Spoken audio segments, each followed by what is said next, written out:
Hello everyone and welcome to every single book I read in 2024. I'm so excited to be doing this video again for like the third or fourth year in a row. I could not go a year without it, of course. This is the last video of the year every single year. And I have all my books laid out in front of me that I've read in 2024. It's so much less than normal, but still so many books to work through in one video. I think there's about 50 in here. Last year was like over 100. All the prior years were over 100 too. If you guys watched my videos in the beginning of the year, my goal for this year was to kind of slow down with reading and read books I actually like instead of reading to reach a goal. And I think for the most part, I did find a lot of new favorites. I loved a lot of the books I read this year. There's still some that were not my favorite, but we're gonna be going through all of them, talking about all of them. Seeing them all laid out in front of me, I'm like, wow, I actually did have a really good reading year. And this was the first year I really ventured into new genres besides contemporary romance because I tried out fantasy for the first time. You can see as the year goes on, like it kind of just changed my entire reading style. So I decided though I wanted to kind of work backwards. So I'm going to be doing the books that I've read the most recently all the way to back in January. So I'm starting with what I just finished, like my most recent read. So December backwards, just because I'm more excited to talk about the books I just finished because I obviously read them the most recently. I also feel like I've talked about the books from the beginning of the year a lot on my channel, so like it's kind of overdone now. So if you want to hear about the new books I've read, we're just gonna start off with those. The book that I read the most recently, the year isn't over yet when I'm filming this, so there's probably gonna be a book or two more, but the book that I read the most recently was so incredible, and this is the reason that I'm doing this video in reverse, because I just want to talk about it because I've had no one to talk about it with because none of my friends have read it yet. Before I Let Go by Kennedy Ryan. This book has been on my TBR for years, like since it's come out.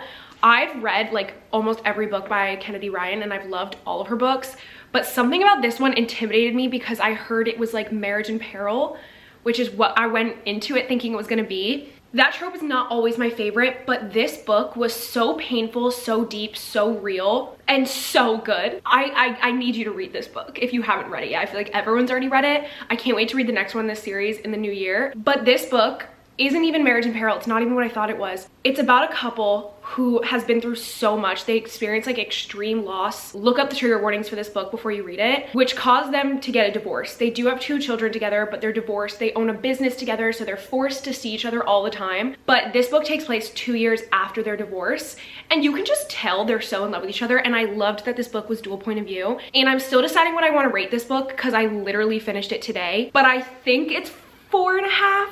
But I might change that. It might go up, it might go down, just because I feel like the raw emotions of when I first finish a book, it's always different than when I let it settle after a few days. But it was so good. I'm trying to keep these descriptions to a minimum because we have so many books to get through, but I loved this book. It was so raw, so frustrating because obviously you just want them to be together. But I loved seeing both their point of views, knowing how much they loved and cared about each other, but it was also very realistic and like, sometimes that's not enough, and sometimes there's deeper struggles than that. It talks a lot about mental health, and I just love this book, and Kennedy Ryan just did it again. This is definitely my favorite book I've read by her though. So that's the book I finished most recently. Then right before that, I read My December Darling by Lauren Asher. This was our book club book of December over on Patreon. So I posted chapter updates on there for this book. It's such a short, quick, cute book. It takes place in the same universe as some of her other books that I've read that I'll talk about later in this video, but completely read as a standalone, and I loved this so much more than I thought I would. I gave it 4 stars. Honestly, if this was a full book, maybe it would have even been higher. I went into this book thinking it was gonna be a cringy Christmas romance. I've never read a holiday book that I've really loved, so I did not have high expectations for this, but I feel like this book didn't really center around Christmas as much as I thought it would. It obviously takes place during December, but it's more of just a cute romance in a small town. They're both doctors, or they work at the same hospital, but this girl in this book, Catalina, made me feel so seen. Like, things she was thinking are things that I would have thought in my head. There was just so many moments where I was like, she's so relatable to me. It actually hurts. And she's also just really bad at talking about her feelings. And then the guy in this book, Luke, is the best book boyfriend ever. Like, I need him. I need him to be real, because if you're an acts of service girl, he was insane. And I really recommend this. I know like this season is kind of over, but if you're still in the winter headspace, you can definitely still read this book since it wasn't like majorly Christmas. I think Christmas was like 1 chapter. It's just very wintry. I still recommend this, or you could save it for next year if you have the willpower, but I loved it. And if you've read the Lakefront Billionaire series, this takes place in the same town, and there's like mentions of the other characters, but like not really connected, but so cute and like so much deeper than I thought it was gonna be, especially like the characters. Like, we actually got so in depth of these characters even though it was so short. Sometimes it was so cringy and cheesy, which usually turns me off from a book, but honestly, I loved it. I'm on a really good reading streak right now, guys. I've just like hit book after book that I've really enjoyed. Right before that, I read Lost and Lassoed by Lila Sage. I wasn't the biggest fan of the book that came before this in the series, which is somewhere in these stacks that I'll talk about later. But this is the third book in an interconnected standalone series, Small Town Cowboy Romances. This is by far my favorite. I honestly anticipated it to be because it was teased from the beginning that this was gonna be enemies to lovers, best friend's brother trope. Like they've hated each other all growing up and then something changes and we don't know what.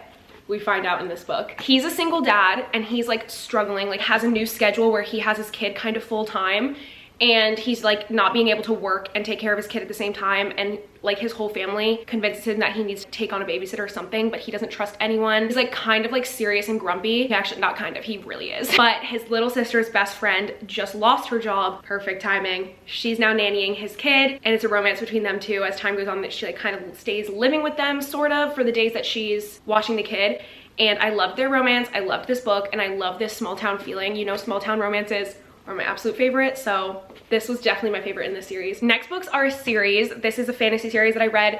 The first book was the November book club book, which was Caraval. Then I also read Legendary, which is the second book, and Finale, which was the third book. This is a 3-book series. There is a novella that I still need to read. I've never really been intrigued by this series. I've always seen everyone talking about it and I never really like felt pulled or gravitated towards it based on the descriptions people gave. But I really wanted to read the Once Upon a Broken Heart series. So I knew I should read this one first because it introduces the main character of Once Upon a Broken Heart. So I finally bit the bullet when you guys voted for it on Patreon to be the book club book. And I'm so glad that this book won because I loved it. Like, I loved it much more than I thought I would. I think I'd give the first one 3.5, this one 4, and this one 3.5, which sounds low. But then again, my rating scale, 1, no, not for me. Never would recommend. 2, I see why people like it, but wasn't my thing. 3, it was good. I liked it. It was okay. 4, amazing, loved. 5, perfect, favorite of all time. Very rarely does a book get 5 stars. So that's my like rating scale. So these are like honestly high up, like in between, like it was good and it was perfect. So I loved them all. I loved how magical these were. It was such an escape from real life. Like as soon as I opened these books, I was just immediately like in this fantasy world in my head, which I know is how fantasy books are, but this one was so vivid in my head and so magical and so fun. Without spoiling anything, because there's a lot of plot twists and a lot of things to be spoiled, this series is about 2 sisters. There's this game in this fantasy universe called Caraval that's run by Legend, and he has all these people that participate in the game and he's magical and he can make these crazy insane things happen, and people enter the game to try to like get a wish. I don't really know what like the point of like winning is, but everyone wants to participate in Caraval. They want to play this game. Basically just a huge like mind twist. Like everything he does is just confusing, and the whole book you're like, what is going on? What are all these magical things that are happening? You never trust anyone because you don't know who's working for him, who's real, who's not, what's magical, what's not. The first book is a romance of one of the sisters and one boy, and then the second book is the other sister and her romance,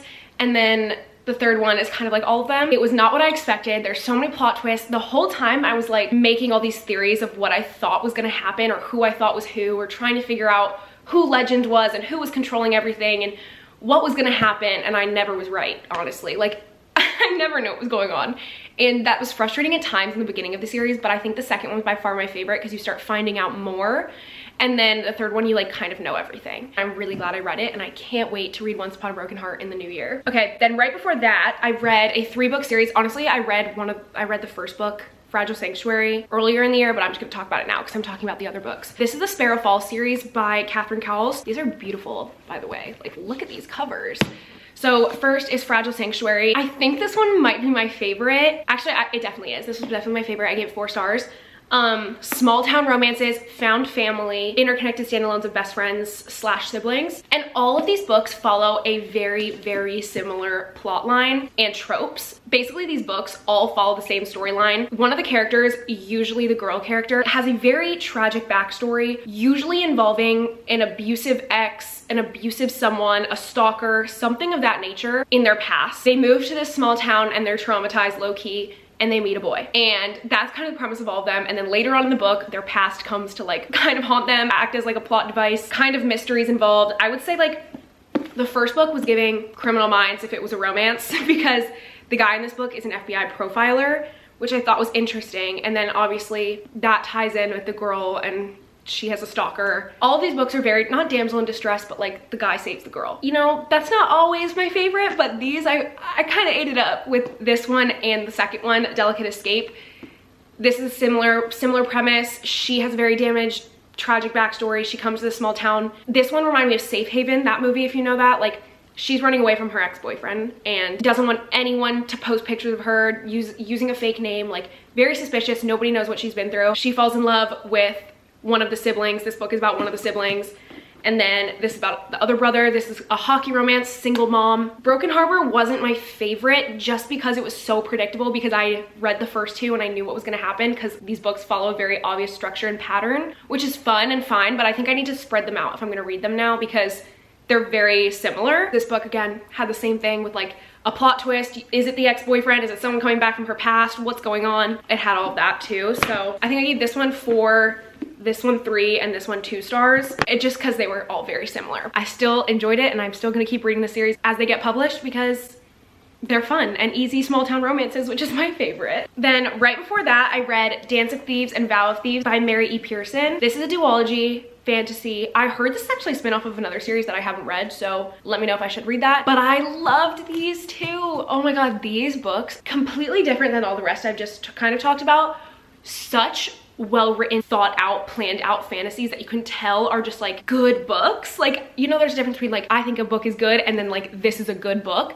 Like, I can tell this is like a good book, you know? I don't even know how to explain this book. I went in completely blind, had no idea what this was about. It's a romantasy, which is my favorite, and I just loved it. Like, I don't even want to like really explain, but there's a badass female character. She works for the queen of one kingdom, and she's sent on a mission to go to another kingdom and kind of be a spy on the new royal family of this other kingdom. And it's a romance between her and the new king. And there's so many secrets between them. So much is going on, but also you get to watch them slowly fall in love when they kind of get separated from everyone else and they're on like their own journey back to the kingdom. So many things are at stake. There's so many near-death experiences, plot twists, things you're trying to figure out as she's trying to figure them out. So romantic, so good, loved them. First book I gave 5 stars, this one I gave 4, and I love them. They're some of my favorite books of the entire year. Then before that, finally finished this series, the first original series, what is it called? The Gold Rush Ranch, I think, series by Elsie Silver. This is actually her original series, and I feel like a lot of people don't read this one, but Chestnut Springs is actually a spin-off of this series. I read the first book last year, and then I read the rest of it this year. One of the books is about the sister Violet from, you kind of see her in Chestnut Springs, but this is like her life and her friend group. But I do think if you read Chestnut Springs and the Rose Hill series and you need more Elsie Silver and you've just been looking for something and can't find something to fill the void, I do think the Gold Rush Ranch series is still worth it, even though her writing's obviously improved as time has gone on, and I can tell that these aren't as good as those. I still think they're really worth reading. So I read False Start, Photo Finish, and The Front Runner. These are all interconnected standalones that take place at a ranch. The first one is right here, Off to the Races. They're all different cowboy romances, and I love them. They actually are mostly like, instead of more like ranch cowboy the way that Chestnut Springs is, these are like horse training and horse racing books. My favorite one was probably A False Start because it's best friend's little sister or brother's best friend trope age gap. There's a pretty dramatic age gap between them, which is not always my favorite, but I did like this. And the forbiddenness really added to it for me, and like the fact they were kind of sneaking around, and it was a small town romance, and it was Grumpy Sunshine. If you're gonna read any of these, I would read A False Start. Then A Photo Finish is actually the one that's about Violet Eaton, who's all the boys of Chestnut Springs' sister, which I feel like I wish she would have talked about her almost more in Chestnut Springs, because I feel like people forget about her, and like she is her whole own book that you could be reading. The Front Runner is probably my least favorite. I still liked it. It wasn't my favorite. It's between like the town veterinarian and then their like rival, who's like kind of been the villain in the other books. Like the other characters talk so much shit about this guy, and then he gets his own book and kind of a redemption arc, but I didn't love it that much. But then I loved his little sister's book, which is the age gap one. I still recommend reading them all, and I really enjoyed myself reading them, and I love Elsie Silver's writing so much, and I'll talk about more of her books in this video. The next book was our October, was this October? I think it was October book club book, which was Love in Other Words. This is a reread for me. Really interesting though, because when I first read this, I gave it 5 stars. I thought it was like the best book I've ever read in my life. I read it when I was like 17 or 18, and I read it in one sitting when I first read it, absolutely ate it up and loved it. And I still loved it when I did my reread, but I think now, 4 years later, I had a different perspective than I did when I first read it, and I think I saw it in a different way, maybe more mature way, or like how I would have handled the situation now that was able to see it from an adult point of view. I feel differently about this book, and I went into a lot of depth about that on Patreon, so I'm not gonna do it again, but I think now I'd give it 4.5, specifically for the ending. That will never sit right with me. But if you guys need a cozy fall romance, if you just want to be in those vibes, I could not recommend this book enough. Honestly, like, you could read this whenever. It's not like a fall book, but it just reminds me of fall for some reason, which is why we read it in October. It's just such a cozy, it's childhood best friends to lovers, past and present perspective. They broke up and you don't know why. They were best friends, and then they like started having a romance and then didn't see each other for like 11 years. And then you watch them also reunite as adults and re-fall in love as adults as it's building up to the grand reveal of what actually happened between them. And I absolutely love this book so much. I know my perspective has changed a little bit, but I still love it so much and I still recommend it. And I feel like everybody's read it, and if you haven't, you need to. Right before that, one of my favorite books of the year, if you guys watched my top 10 of 2024 video I did, or like my favorite books of 2024 video, I've already talked about all of these, so I'm gonna try to like quickly go over my favorites because I've already done a whole in-depth video about them. But Heartless Hunter by Kristen Cicerelli was incredible. This is a fantasy about a witch and a witch hunter. He doesn't know she's a witch, and she also doesn't know really what his plan is. A lot of secrets, a lot of high stakes. Love the romance. There's jealousy. The younger brother has a crush on her, but she's in love with the older brother. The angst, the secrets go crazy in this book. Fantasy was crazy. The writing is so good. You get both of their point of views in this book, which I love. I feel like it's kind of rare to get that in like a fantasy series where there's so many secrets involved. I can't wait for the next book in the new year. I'm going to read it as soon as it comes out because the way this book ended, I need it. I need it now, and I really, really recommend this book. Before I read that, I read this book that I randomly found on Kindle Unlimited, which I never do. I'm very much someone who like has my TBR planned out and like kind of know what I'm going into when I read a book, but I was trying to be spontaneous, and I saw that this description said it was age gap, and I kind of just wanted like a palate cleanser book that was like mindless, fun, easy, forbidden, and I could read it in one sitting, and that's exactly what this was. It's called Waking Olivia. It says one coach, one student, one rule they can't break. Like, so ominous. When I read that, I was like, yeah, let's start it. And I read it all in one night. It is coach and student, except she's in college. I think she's like 22 or something, and he's like 26. So it's actually not age gap.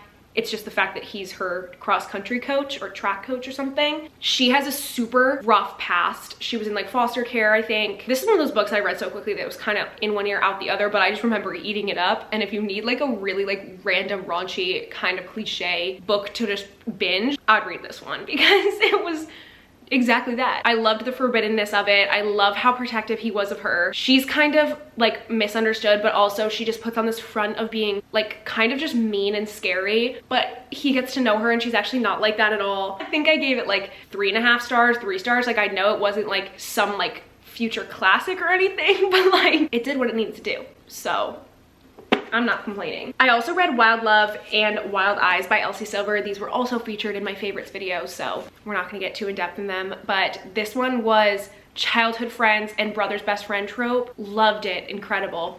This one was One of Us is Famous, opposites attract, reverse Grumpy Sunshine kind of. So good. I love this one even more. This one was 5 stars. This one was like 4 stars. And they're Elsie Silver, so obviously I was gonna love them. Small town romances, spin-off of Chestnut Springs. This is about Willa's brother, and they were incredible, and I will be eagerly waiting for the rest of the series throughout the new year. If you need small town romances, these are just gonna do it every time. The build up, the slow burn of it all, but like not really, because there's so much like pining. Elsie Silver knows how to make a good book boyfriend who pines and yearns and is obsessed without like it happening too quickly, and that's why I think I'll always love her books. I also read Daydream by Hannah Grace. It's the special edition, so that's why it doesn't have the title on it. This was our book club book of September, I believe, on Patreon. I gave it 3.5 stars, I think, but that's because I loved the characters, but I didn't love their romance. And that doesn't really happen to me often, where I really don't love the romance, but I still love the book. And that's just because I connected with these characters in a way that I really have never before. Like, these characters were so well developed and had such distinct personalities,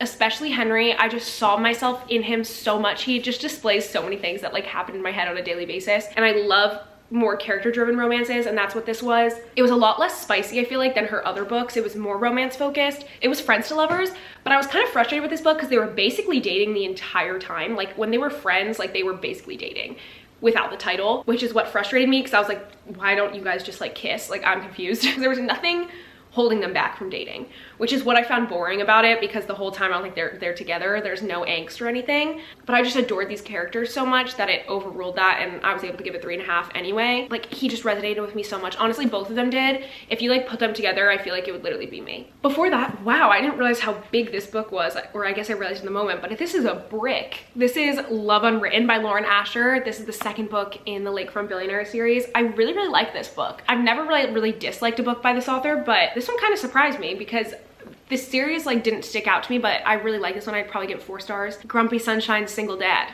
So obviously I was gonna love it. I don't know why I would ever expect differently when that's actually my favorite trope ever. Oh, and Small Town, don't forget it. This has the same trope where she's taking care of his kid. He's a single dad. He's like a super rich, obviously it's called Lakefront Billionaire. He's a billionaire, super into his work, but needs someone to help take care of his kid. He's super protective of his son though, but then she comes in, he starts falling in love with her, but he's so grumpy and so serious and kind of like doesn't want to let that happen. So he like pushes her away, but she's such a hopeless romantic and she's really into music. She's a songwriter. She writes breakup songs, love songs, all that stuff. They're very opposite, and I loved their romance so much. I actually kind of want to reread this because I feel like I didn't appreciate it in the moment, but now that I think about it, I'm like, wait, that was actually low-key really good. One of my favorite books of the year was Playong by Liz Tomforde. Obviously expected that because this Windy City series is like one of the best, if not the best, interconnected standalone series I've like ever read. Romance-wise, like it's rare for me to connect with the series like interconnected standalones where book after book after book, I'm like, how is it all so good? Like every single book is hitting. Like no flops, no book that I'm like, like it doesn't really hit for me.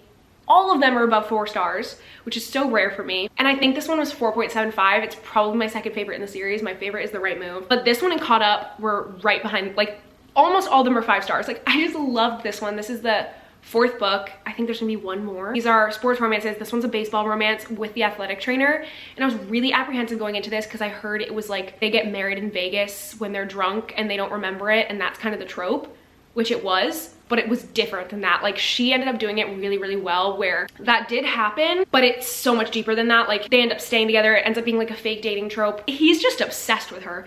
In all the books we've known, he's had a crush on her. But in this book, oh my God, I love Isaiah so much. He's pining after her and she's kind of rejecting him, which I feel like you don't see that a lot, especially in a sports romance where he's like this star athlete and he's just obsessed with her. And she was in a relationship prior to this book, and he was just waiting for them to break up because he was so obsessed with her. He would like kind of joke about it, and he's kind of like the comedic relief character, but then in this book you get to know him and he's like so much more than that, and like they have this whole fake dating trope that they're going through, and I just really liked it. I just think Liz Tomforde writes an insane romance. So I think this book that I'm about to talk about is one of the only misses of the year for me where I just really did not enjoy it. And it's surprising because I loved the other book I read by this author, but I think maybe it just like aged out of this specific demographic.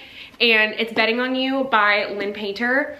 I love Better Than the Movies when I first read it, but this one just really didn't do it for me. This is the book club book of August, and you guys saw me struggling through this book on Patreon. I didn't finish it. I think I made it to like almost the end, and I was like, I don't even really care what happens, so I'm just gonna stop. My New Year's resolution was not to force myself to read. I just thought it was way too young for my taste. I feel like maybe if I was like 15 when I read this, I would have loved it. I was 22 when I read it, so just like, it wasn't for me. This is kind of a remake of When Harry Met Sally, except make it like more immature and the characters just a tad bit more insufferable. That's how I felt about it. I don't know why, I just like didn't connect with it at all. And I really tried to struggle through to like it, but I just thought it was like a little too cringe for me. Just maybe a lot. But I do need to read the new Better Than the Movies book that came out. I do need to read that because I feel like I'll like that because I did like Better Than the Movies, but now I'm scared because I didn't like this one. Okay, then for that, I read Powerful by Lauren Roberts and Reckless by Lauren Roberts. These are part of the Powerless series. This is a novella that is about her best friend, which I actually was so scared to read, but I loved it. Probably gave it 4.5 stars. It's so short and quick and easy and sad because you know how it's gonna end if you've read Powerless, but I still loved the romance, and I think it added so much more depth to the story because now we have the male main character from this book who I'm sure is gonna come into the new book. What is it called? Fearless.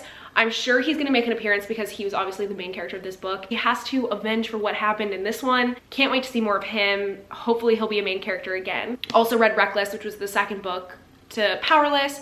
Didn't love this one as much. This was also a book club book Was it? I think it was. I think this was a book club book as well. Wasn't my favorite. I was kind of bored, but like I love these characters, so I kept reading and I finished it. But definitely did not compare to Powerless for me, and I could tell this was a filler book. Like it didn't really have much of a plot or any plot twists besides the ending, which set up the next book to be crazy, and I can't wait to read the next one. But that was those two. Prior to that, I read The 7-Year Slip by Ashley Poston. I loved reading this because it was actually sent to my PO box by one of you guys and annotated, which is so cute. So as I read it, I got to read all of these cute little annotations that were left for me, which I loved. It made the reading experience so much better. And I also posted chapter updates on Patreon while I was reading this, and like I was so confused reading this, which I think you're supposed to be, but because I was posting chapter updates as I was reading it, you guys were like guiding me through, which was really helpful, honestly. And this is one of those books that I feel like you just like need to discuss with people, because if you don't know, this book is about time travel, but also it's a romance. Basically there's like this magical apartment that she stays in, and it travels in time. She falls in love. I feel like it was more than a romance, but also wasn't exactly for me. I think I gave it 3.5 stars, 3 stars. I didn't love it as much as I thought I was. I thought this was gonna like change my life. It didn't. But I loved the writing style. I thought it was like genius writing, great quotes, so beautifully written, so romantic. The romance was cute. Not my favorite, but cute. I loved the overall message of the book and the meaning of it, and that it was so much deeper than what you would think it was gonna be. My annotations went crazy in this book. I'm so glad it was annotated for me as well. I loved discussing this book because there were so many things to say. And while it was confusing at times with, I think I was thinking too deeply into the time travel and everything about that aspect, if I look at it from the outside, I can appreciate how good of a book it was. And I will definitely be reading more from this author, because I think this one didn't exactly connect for me, but I could tell with her writing style that there is something by this author that I would absolutely like die for. So I'm gonna continue reading her books, but I definitely recommend this, and I just think it just was a little bit not exactly my taste, but I do recommend it. Okay, next 2 books I read were 2 books from a series that I hadn't finished yet, that I was like halfway through, that I just needed to finish. That's The Dark Verse. This is The Finisher and The Annihilator. I loved the first 2 books in the series, The Predator and The Reaper. The Emperor, the third one, was okay. I think I gave it 3.5 stars. The first 2 I gave 5. I love them so much. These are mafia romances. These were also not my absolute favorite. I think I gave this one like 3, and then this one 4. This one was really good because it was like keeping me on my toes. It was so mysterious. It's about like who you thought was the villain in all the books, but then you get his point of view and you're like, wait, that's not who I thought it was at all. They were good mafia romances, so entertaining, so fast and easy to read. The new book, The Syndicator, just came out, and I posted all excited about it in one of my recent vlogs, and then everyone commented that it was really disappointing, and that made me really sad because it's supposed to be like the epilogue novel with all 8 of their point of views. So I was really excited to read it, and now I'm scared, so I'll let you know in the new year if I do read it. But I just loved this mafia romance series. I feel like I just love a mafia romance, and I don't find a lot that I really love. So if you have recommendations for me, let me know. But I did enjoy this one a lot. Like, they were good, and I love the overarching plot of them. They are dark though, so look up the trigger warnings. The first book I've ever read by this author, which is Rena Kent. I've heard so much about this author. I read God of Fury because this is my friend Larissa's favorite, one of her favorite books of all time, I think. And she recommended it to me, and she was like, I feel like if you want to read a dark romance, if you're ever in the mood for a dark romance, make it be this one. And I was in a little bit of a mood to read dark romances, as you can tell, because I read those 2 and then this one. But this just like, I knew it going into it, it's not my taste. I don't really like smutty books that much. I don't really like dark romance either. And this is a dark, smutty romance. So I should have known going into it, it wasn't exactly my style. But it also wasn't awful. I'd probably give it a 2. Like, I could totally see why other people would like it. Just wasn't my taste. Kind of a stalker low-key romance.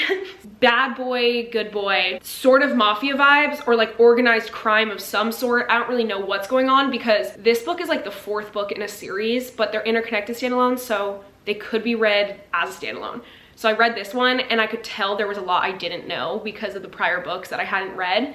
And I feel like at one point, maybe I will go back and read the prior books if I do like another dark romance video maybe, because I feel like I need more context for this book, because I just kind of jumped in the middle of a story. So I already wasn't connected with the plot. Then there were some really cringy things that the main character was like saying and doing and talking about that were like really sexually explicit, but also so cringy. If you've read it, you probably know what I'm talking about, and I just didn't enjoy that stuff at all. This book was like majority them hooking up. Like, I don't know. It just wasn't my taste, so I didn't love it, but I did finish it, and I like still would consider this kind of like a guilty pleasure read. Like, I didn't hate it, and like it was fun. And it was definitely spicy and definitely like something that I wouldn't normally go for, but I'm not like mad that I read it, you know? Then, oh my God, this is such a switch up. Right before this, I was on vacation actually. So I have a few books now that are like fun, cute summer vacation romances. And I think that's why I was like, okay, now I'm gonna transition to dark romance. But I read This Summer Will Be Different by Carly Fortune. I honestly thought I was gonna like this one a little bit more than I did. I gave it 3.75. It was okay, it was good.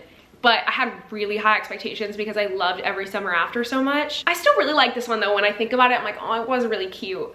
But it's a summer romance, best friend's brother. The thing that frustrated me with this book is that the only reason the two characters weren't together is because they didn't want the best friend and the sister to like know, because they thought like that would ruin her best friendship with her.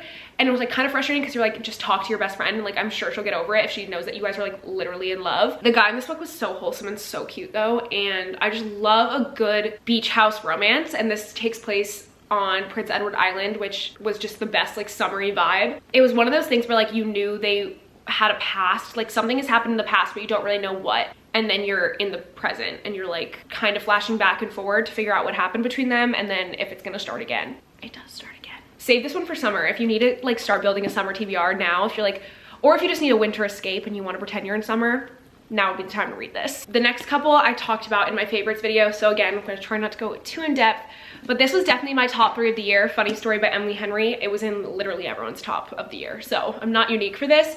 Emily Henry is an incredible author. This book probably is my favorite by her. It was so good. I just get so excited talking about it because her books are romances, but they're so much more than that. They're so deep and so good, and I just love her writing so much. And like the way she analyzes these characters and brings them to life and makes them so vivid and detailed, and like these are real people. And these are people that I connect with so deeply because she describes them so well. And Daphne in this book is one of the most relatable female main characters I've ever read about in my life, and I will think about her forever because she's actually me and she's actually living inside my brain. This is gonna be a forever reread. Like, I'm gonna have to reread this for the rest of my life, like often, and it's gonna be the first book I recommend people for the rest of my life. Like, I just love, but also it's one of those ones that I'm like, do I want to recommend this to someone? Because then I feel like it's a little too intimate. Like, then they're gonna know me, because if they read her point of view, that's actually my point of view. Like, she's so similar to me that I'm scared. If you haven't read it yet, if you're somehow under a rock and haven't picked it up, this is your sign to read it. Then right before that is also what might be my favorite book of the year, Just for the Summer by Abby Jimenez. I've talked about this book so much this year. Like, I actually haven't shut up about it since I read it in like June or May. Like, I don't even remember when I read it, but I haven't shut up about it. I made all of my friends in real life read this, even my friends that aren't readers. One day we were at the beach sitting in a circle. All of my guy friends, all my girlfriends are there. I was reading this book. I pause. There's tears in my eyes. On the beach, we're listening to like happy vibe music. I'm crying reading this book. Not because it was sad, because there's this one quote in this book. I read it during my favorites video that I just posted, but I read this quote out loud to them because I was like, this book is insane and I need you all to read it. I don't care who you are, or if you don't read, or if you don't like romance, listen to this quote. And I read them this page out loud, and it just is such a realistic and like incredible depiction of like love in a realistic way, but also obviously it's not realistic because it is a fiction romance, but I wish it was real because I want it to be real, because I want it to happen to me. The way that this main male character loves the girl is everything I've ever wanted in my life. She also is so me in this book. Like, reading these 2 books back to back, I was like, wow, I basically just went to therapy because I just learned so much about myself, and I was reading my own inner monologue, and then I was actually watching them get to fall in love. So like, maybe there's hope. This was, I thought, gonna be such a cheesy romance going into it, because I read like the description, and if you read the back of this book, you're gonna be like, ew, that's not for me. Because that's kind of how I felt when I read it. And then I started it and I was like, I don't know if this trope is really my thing. But then I was like, there's so much more to books than tropes. Like, you have to look past like the meet cute and the whatever and like give it a chance. I got halfway and I was hooked, and I kept reading. And I was like, this book was so deep, and it was disguised as a cutesy, cringy TikTok romance, but it was so much more than that. The way that they talk about love, the way these quotes, like, oh my God, I just love it so much. And this is actually part of an interconnected standalone series as well. I've read the whole thing. Yours Truly was one of my favorite books of last year. So I don't know why I was even surprised this made the list, but honestly, I love this book so much. And I read it twice this year. I read this book twice in 1 year. I read it in like May and then I listened to it again in July. That's how much I loved it. Okay, this book was my most anticipated book of the entire year. Taming VII by Chloe Walsh. It's part of the Boys of Tommen series, which is my favorite series ever. I read Binding 13, I think in like 2021, 2022. Nobody was talking about it yet, and now everyone's read it, as they should. Well-deserved hype because these books are incredible. And Chloe Walsh is a genius. And Binding 13 and Keeping 13 are the best books I've ever read. And Saving 6 and Redeeming 6 are the best characters I've ever read. Going into Taming VII, I had the highest expectations you could ever imagine because all I had to look off of that was the 4 books prior, which were the best books I've ever read. I had insane expectations, which I feel like going into a book with insane expectations, you're probably gonna be disappointed a little bit, which I was. But I still would give this book 3.75 because of how much I adore the universe and the characters and the found family. The romance wasn't my favorite and I wish it was different. And if I could rewrite the story, like I would change a few things, actually a lot of things.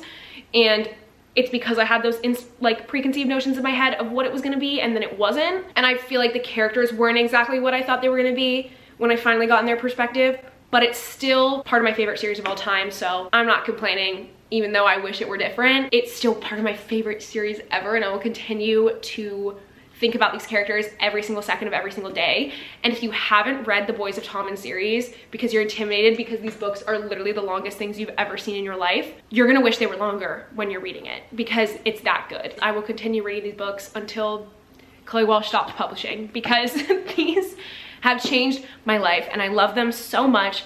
And you guys know how much I love the Addicted Calloway Sisters series. Like that's my all-time favorite and nothing will ever touch that. Boys of Tommen is right there. That's how much I love it. And like, you know how much I love Chestnut Springs? Doesn't even come close to these two, okay? That's how incredible they are. So don't think that I'm talking shit about this book because I'm not. It's just not what I thought it was gonna be and I wish it were different. I can't change it, so I'm not gonna complain, but nothing will ever amount to those 4. Now, like these 4 solidified in my head as like the best books ever made and then this one is there, part of the series, but it's not anything like those. Right before that, I did a reread of The Risk by Elle Kennedy, which honestly was completely random. I just like was craving being back in this universe. Jake Connolly is one of my favorite book boyfriends. Obviously no one comes close to Garrett, but Jake Connolly does. I love this book, but reading it as an adult, I feel like the first time I read these were the books that like really got me into contemporary romance and like sports romances and like this whole genre. I read them when I was in high school and now I'm like an adult. So when I reread it, I was like, wait, I'm older than these characters. Like I'm scared. Why are they turning 21 in these books? Like I'm scared. When I read it, I thought they were so old. And I feel like, again, it's one of those times where I looked back on it from a more mature point of view and I'm like, it's not how I remember it being. And it's like not, now that I've read hundreds and hundreds of books that I can compare it to, it's obviously not as like God tier as I imagine it in my head. The nostalgia will always be there and I'll always love it. So, okay, this next book is a really interesting one for me. It's Forever Never by Lucy Score because like this book confuses me because I don't know how to rate it and I don't know how I feel about it. I know how I feel about it, but like it's confusing and contradicting because I loved the book for the first like half. Was like, this has 5-star potential. It's set on Mackinac Island, which like in my head is like the most perfect place ever. It's like a little island off of Michigan where you're not allowed to drive cars and you can only ride horses, and it's like a touristy summery vacation spot. And so I was like, okay, this is gonna be incredible. And it's childhood friends to lovers with a little bit of an age gap. So this girl was like the town sweetheart. Everybody loved her. She was always causing like chaos and fun, and she was so happy and smiley and bubbly and whatever. And then she moved to the big city, and then like 5 years later she comes back or something like that, and now she's like sad and quiet and she has a broken arm and everyone's like, what happened to her? Why is she so sad? And then her childhood like family friend, who's like, I think, is it brother's best friend? I can't even remember, but he's a little bit older than her. He's always been protective of her. He's like, I need to get to the bottom of this. Like, what happened to the original girl that I used to know, and why, what's going on? It's their romance. And I thought the first like half, like I said, was perfect. And I was like, this is gonna be incredible. But then it was so long and it never stopped. Like, this book is huge. It started getting repetitive and I started being like, okay, I actually don't really care anymore. Like, they would just like hook up and then fight and then hook up and then fight. And I was like, okay, can we get back to the plot of like why she's sad and what happened in the city? Like, can we get to the bottom of this? Because now you guys are just hooking up and fighting and you keep going at it, and like, I don't really care anymore. And it lost my interest, and then I was bored. Then it was painful because then I was so bored and I had to keep reading about them hooking up and fighting. And I just wanted to know what happened to her. So yeah, if this book was cut in half, it would have been incredible. But because I hated how it turned out like so much that like it completely tainted my view, that I gave it like 2.5 or 3 stars, but like it had such potential. So I don't know how I feel about it, and it remains a mystery, even to me. Right before that, I read Swift and Saddled by Lila Sage, which is the second book in the Rebel Blue Ranch series, which was I talked about earlier. Didn't love this one though. Was not my favorite. Probably would give it 2.5 stars. I don't know, just didn't really connect with it. It is a small town romance, but I loved the first one, and then I absolutely loved the third one, and this one just like kind of pales in comparison. It starts off with like they hook up in like the first chapter, so right away I was like, not gonna like this one. And I was right, it's just not my favorite trope. Still good, it's still fun, so easy to read, but yeah, it just wasn't my favorite. You know what was my favorite though? Bride by Ali Hazelwood, which is so random. Werewolf vampire romance, one of the first ones I've ever read. And it was insane. It was so good. I actually want to reread this. Like, I think I'm gonna go download it on my Kindle and like guilty pleasure read it right now, because I've never read a werewolf romance, but now I really want to. So if you have recommendations for like similar vibes to this, I would really greatly appreciate that.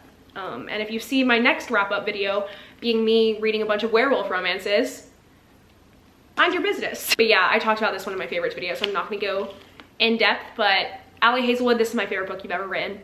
And I think you should stick to this genre because this was so good. Okay, I read Stay With Me by Brooke Montgomery, which is part of the Sugarland Creek series, which the first book in the series was the one I read last year that I loved, and it was like ex-boyfriend's dad trope, which was crazy, but I loved it. And these are small town, they're set on a ranch. This was about the girl from the first book's brother, and I think it was best friend's brother trope. Still good, but I gave it 3 stars. I do want to finish this series though, and I do have the rest of the physical copies. I need to go back and read them because they're just fun, easy palette cleansers that I'm gonna read like in between maybe like fantasies or something. But this was accidental pregnancy trope, which is not a spoiler, it's on the back of the book, except it's not with him. It's actually with her toxic, abusive, terrible ex-boyfriend. She's pregnant, and then she falls in love with her best friend's brother, and he's kind of there for her to support her. So it's like he's very protective of her, whatever. You know, it's kind of crazy. I've never read that trope before. It was still fun, and like, again, just an easy book to read. Okay, then back to fantasy. I read The Serpent and the Wings of Night by Carissa Broadbent. I also read the novellas. I think it was like 6 Scorched Roses, something like that, and there's another one. I loved this. I gave it 5 stars. I thought it was so good. This is another vampire romance, except this is like a fantasy romance that has like trials and games and like a tournament. Forbidden, one of my favorite books of the year. Couldn't stop talking about it when I was first reading it. Really made me so excited to be like in the fantasy genre, and like inspired me to read all those other fantasies I read this year. But then I read the second one, which is The Ashes and the Star-Cursed King, and I still haven't finished this. I'm not gonna say I DNF'd it, because, well, I did not finish it, but I'm not DNFing it because I'm going to finish it. I'm gonna go back to it. But I read like half. I don't know if I got halfway, maybe like 40% in, and I just didn't love it. Like, I was frustrated because I was so invested in the romance, and then it got completely thrown off course, and then this book is like kind of like a second chance, I guess, but like it's just not turning out the way I wanted it to, and I shipped them so much that like I'm like frustrated with this book because it's not happy. I'm like, can you guys just like kiss? But yeah, I loved this one.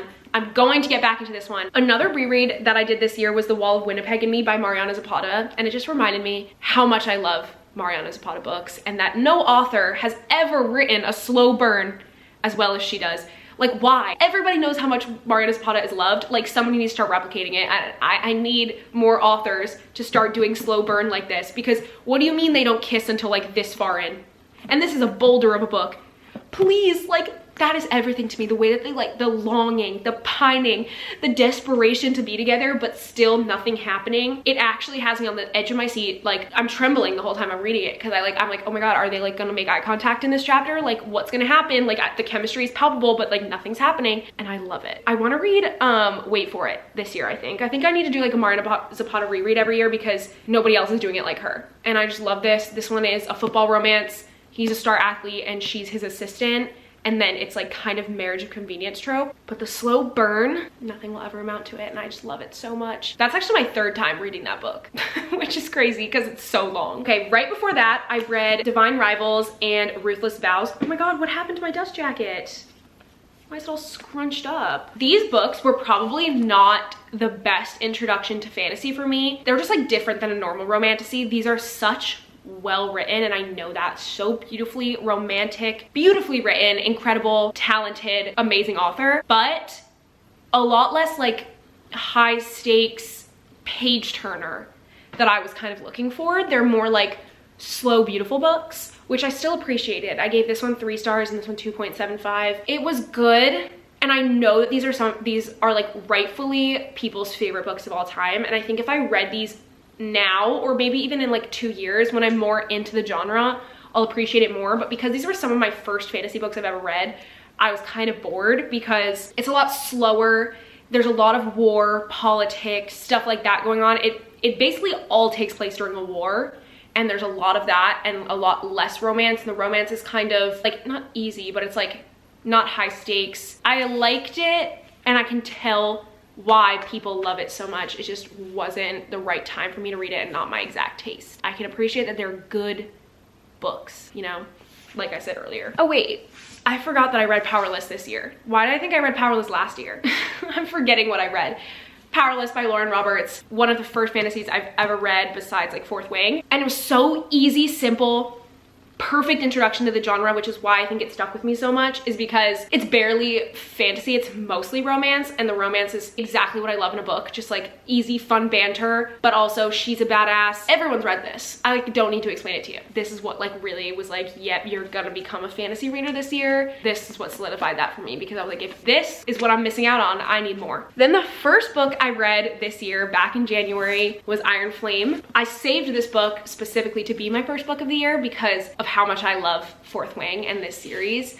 I wanted to start my year off right, and I'm so glad I loved this book so much, because like I feel like a lot of people didn't. But again, I talked about this book in my favorites video, so I'm gonna shut up, but I loved it and I love this series. I cannot wait for Onyx Storm in just a few weeks. I think, doesn't it come out in a few weeks? Oh, I'm so excited. First fantasies I've ever read, and that's why they'll always be the most special and important to me, and I just love it. And that was the first book I read this year, so this video is done. I actually think technically I finished another book actually on New Year's Day, but I think I included it in last year's wrap up. It was called With Love from Cold World. I didn't like that book at all though, so I'm not even gonna talk about it. This is randomly me editing this, chiming in to say that actually wasn't the last book I read. There's some books that I missed out on that I'm gonna quickly mention right now because I didn't log them on my Goodreads, so I completely forgot about them. One was Conversations with Friends by Sally Rooney. I didn't log this because I didn't finish it. And again, I'm not saying I'm DNFing it because I'm gonna finish it eventually, but I was reading it when I was on vacation, and then I left my book in the plane, like what's called the little seat pocket. I left it in there, so I don't have the book anymore, so it just kind of abruptly stopped. I think I was like almost done too. I was like 70% in, or like really close to the end, and then I lost my book, so I never finished it. But I did buy another copy, so I can finish it in this new year. I just never went back to it. But I did read that one, and I don't like it as much as normal people, but I haven't gotten to the ending, so I can't judge it. But I love Sally Rooney's writing and how much it makes me like reflect on like the world and life and how deep they are. And like they're always disguised as being some sort of romance, but they're never actually a romance, and they dive into such deeper topics. And I really am enjoying Conversations with Friends, but I need to go back to it.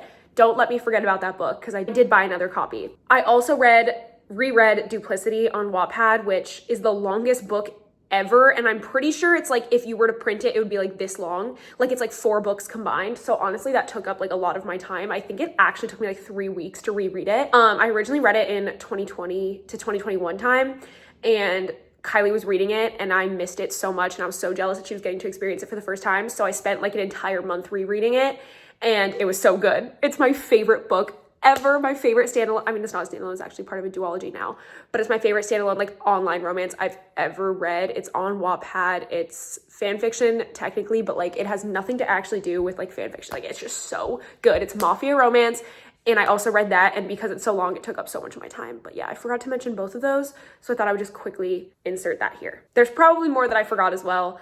I'm really bad when it comes to logging my books, and I read a lot on my phone and on Kindle and physical copies, and then it all gets confusing. But yeah, that's what I just remembered to add in. I have no idea how many books I've read, because this year my goal was to not set a goal and to not really keep track of how many I read. I followed that. So I think it was around 50 though. My Goodreads like goal on there, because you have to set one, was 50, and I'm pretty sure I'm like right around there right now. But yeah, those are all the books I read this year.